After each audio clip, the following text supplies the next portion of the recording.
Did you hear that? What was that? Hear what? Stan, I heard someone say hello. Yeah, there's a lot of fish here. Anybody, literally anybody could have just said hello. There. Where am I looking? There. Oh. Hi, I'm Dory. Yeah, well, where are your parents?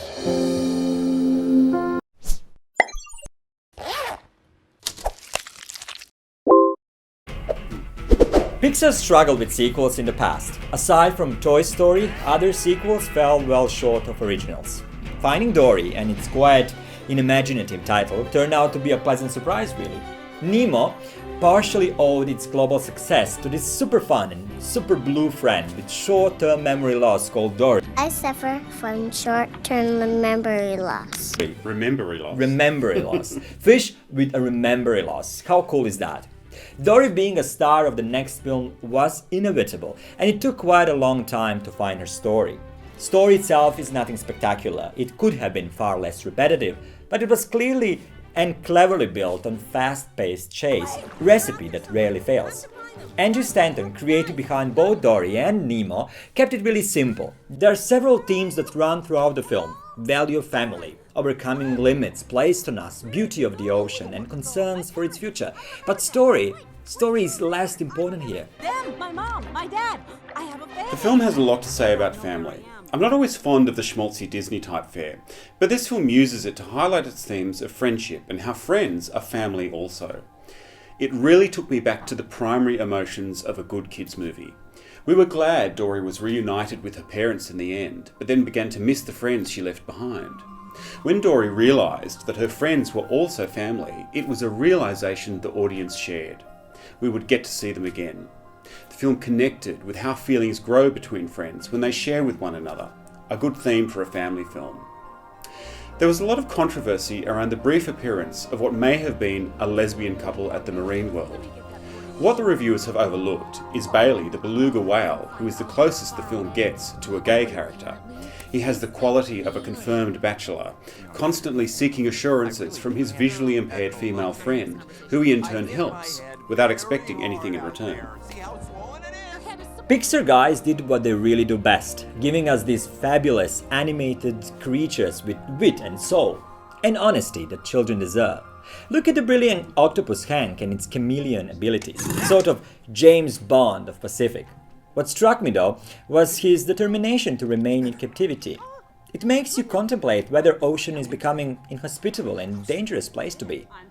In helping Dory to achieve her goal, Hank found a resourcefulness in himself he never thought he had. Along the way, he also found friendship and family in Dory and Marlin. The ocean he once feared became a home again, a marine community, a safe haven. The film may have played it safe with Destiny and her obliquely gay bestie, Bailey, but it was life-affirming in its belief we're all of value, and no matter what kind of fish we are, we're all fish in the end.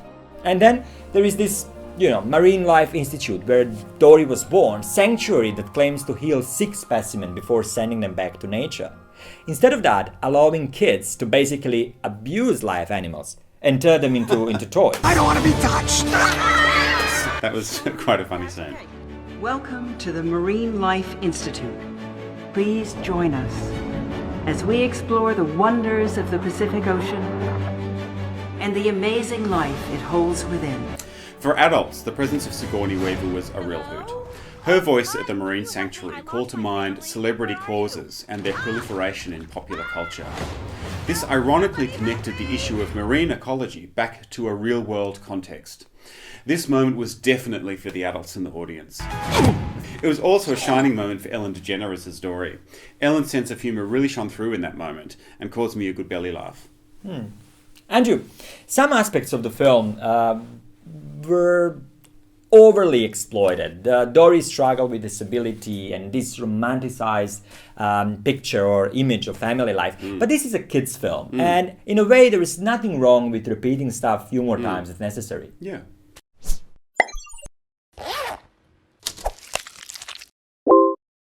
Finding Dory highlights ecological themes. Its visuals are quite stark and unexpected. Early on in the film, we're treated to a fantastic set piece of rubbish that has been dumped in the ocean. A car's been discarded, half buried in the ocean floor. It was quite shocking to my adult eyes, but very telling. It highlights ecological themes with an honest rendering of the ocean as it is today. It circumvents the need to address it within the story by having the animation depict what is real and leaves the audience to decide for itself how best to respond. It's perhaps its strength, but also its weakness, that these themes were alluded to so cleverly, but not addressed more fully. Warren. From the rhythmic point of view, of the pace point of view, first half of the film was rather slow and insecure. At one point I started to doubt that this supporting character with an ability to remember can graduate to a protagonist. Faulting memory is not only frustration for Dory and the viewers, but it can be also a breaking point for narrative cohesion.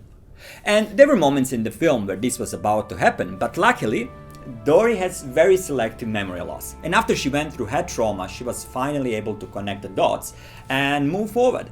Move is really understatement. She pushed the button and went fast forward. Second half of the film is basically perpetual chase, full of twists and comic situations, extremely fast pace as cover-up for lack of story. Stanton is aware that unlike Dory, audience has no problems with memory loss and will quickly figure out that most of the animated scenery borrows from the original film. But there is no reason to be disappointed. There are plenty of new animated characters. There's also a lot of talk about Ellen and her performance. Don't get me wrong, I'm a big fan of her and don't want to be a party breaker here. But she's not a trained actor and that could be heard. In terms of intensity and presence, she trails All I behind know is that I others. miss them. I really miss them. I didn't even know what that felt like. Much like its emotions, the film emphasised primary colours. Orange, blue, white, red all stood out against the muted tones of the human world and the pale blue of the ocean. The water was clear, but like the sky, became an infinite blue as Dory stared into it. Becky the bird with her protruding red eyes looked traumatised by something, but helpful when Marlin, Nemo's dad and Dory's friend, needed her help. These elements gave a simple story added dimensions. One scene though will stick with me longer than the film itself, Andrew. At the very end, now happily back with her family, Dory decides to swim out to this ocean lookout place from where she can observe open waters. She's totally captivated by what she's seeing, but there are no flashy colored fishes or corals, aspects of the ocean we are made to admire there. What we are presented with is this simple infinite blue, and that's plenty to admire. And protect.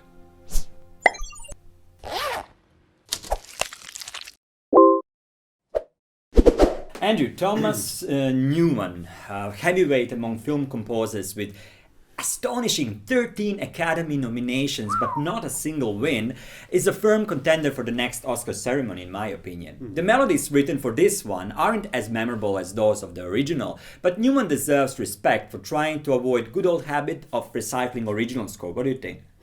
Thomas Newman's renowned for his experimental style, his wide knowledge of instrumentation. He's able to draw on these skills to create a soundscape which embodies all the qualities of the ocean and its marine life. The ocean, each character, and its feelings is accentuated by his ability to create sound and tone that blends perfectly with the accompanying visual. Finding Dory is a feel-good film. And music is faithful to this concept, but now and then, Newman actually surprises us with fairly emotional and complex cues like main theme or longest track from the album called Shells with a sweet Celtic motif. Reminder that composer of American Beauty soundtrack is still in a pretty good shape. Let's listen to one of them.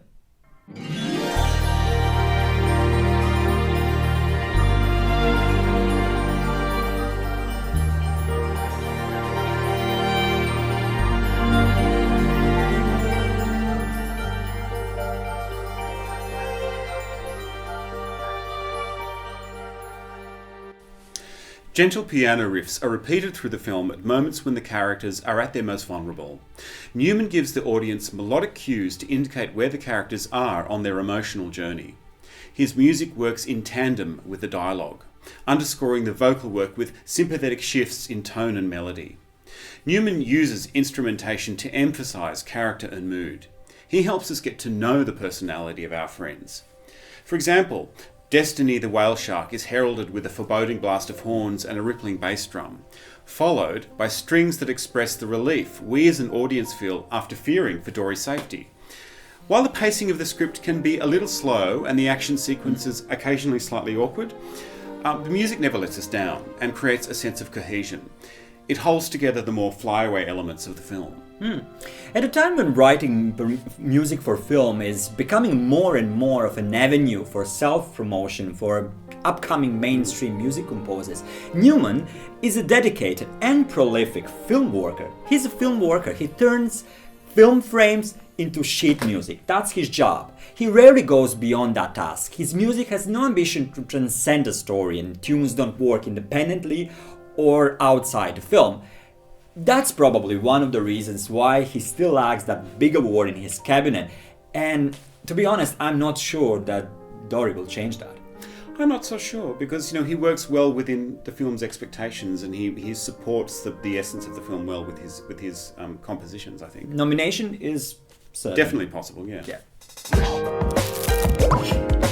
Okay, Andrew, now we went through most of the relevant categories or most of the relevant aspect of one animated film, which is great, by the way. Yeah. How would you rate it? I'd give this film about 4 stars. 4 stars for me as well. Yeah.